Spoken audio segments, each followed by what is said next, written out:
Hi everyone, my name is Nayab and today I'll be presenting my project on driver drowsiness detection system using visual, physiological, and vehicle-based methods. So to give a quick background on what the problem is and why this system was needed in the first place is we talk a little bit about our research significance. Now, it's a well-documented fact that drowsiness while operating a vehicle can lead to both minor and major accidents on the road.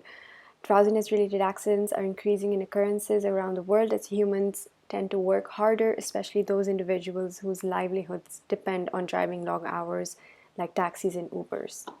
Now, drivers that don't tend to get enough rest can experience drowsiness symptoms like microsleep. Microsleep can be defined as very short periods of sleep that are experienced and can last from a few seconds to a few minutes, which can be extremely dangerous on the road when you need to have a very quick reaction time. To detect the visual cues from the driver, we first use facial feature extraction methods using the hog-based feature detector paired with the linear SVM method. This is used via OpenCV and the DLib library that are available on Python on the Raspberry Pi. Now here we see the final system, working prototype, and everything being used. We can see the Raspberry Pi 4B here, the night vision camera. We see the Arduino connected to the Raspberry Pi via a serial cable, a breadboard for testing. We see a resistor that is being used with the FSR connected to the wheel that will be used to detect the grip. And then we see the alerting circuit and the polar H10 BPM sensor. So let's go ahead and launch the BPM circuit first.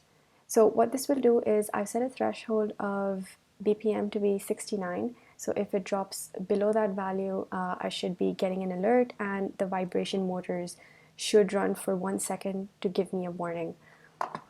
So as we can see, the BPM values are being read perfectly. And for the second one, we will go ahead and launch this.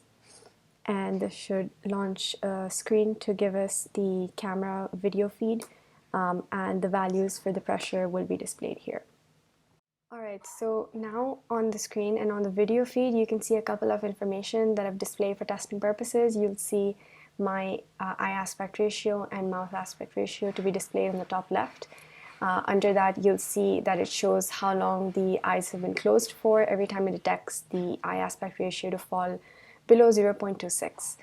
And the mouth aspect ratio is basically the number of times that I've yawned. Now we'll see on the right that my BPM values and the pressure values on the steering wheel that I'm holding is being read perfectly fine, and the threshold for the pressure sensor is around 6.9 grams. So as soon as my grip loosens, which we'll see now, I'm going to loosen my grip. You see that the values drop below 5 and the vibration discs run for 1 second, which I'll stitch together so it shows. And you'll see the display grip alert being shown as well. Now I'll put the grip sensor back and I'll put my pressure normally like I do while you'd be driving, and see what happens now when I yawn more than once in a specific time frame. And my vibration discs run. So what this does is essentially it checks whether your mouth has been open for more than 3 seconds, and it registers it as a yawn and then counts the number of times you've yawned, and then just activates the vibration motors. And now we're going to check if what happens when my eyes are closed for more than 2 seconds. So you'll see that the display, it starts displaying how long my eyes have been closed for, and you'll hear the buzzer and the vibration motors run to warn me.